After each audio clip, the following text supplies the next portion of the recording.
At gaya nga ng nabanggit pumanaw kahapon ang dating senador na si Butch Aquino, kapatid ng napaslang na si Senador Ninoy Aquino.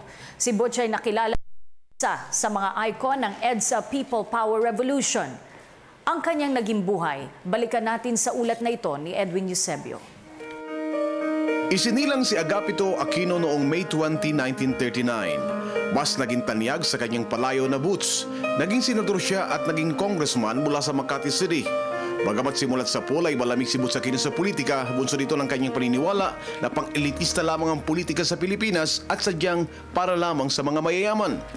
Noon ay hindi niya gaanong iniisip ang sistema ng pamahalaan sa paniwalang mabagal ito sa paghahatid ng pangunahing serbisyo sa mga mamamayan.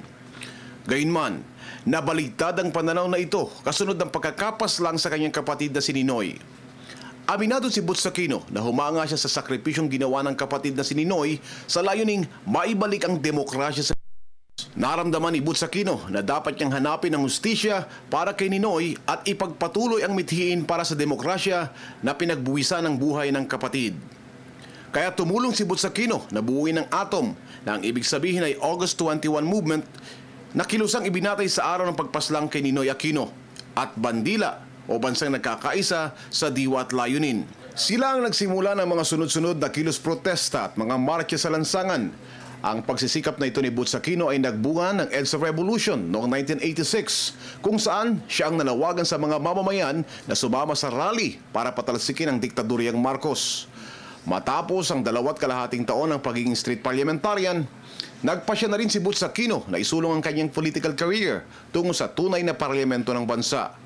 Kumandidato siya at nanalong senador. Isinulong ang diwa ng kooperatiba sa paniniwalang malulutas ang problema sa paghihirap ng mga mamamayan.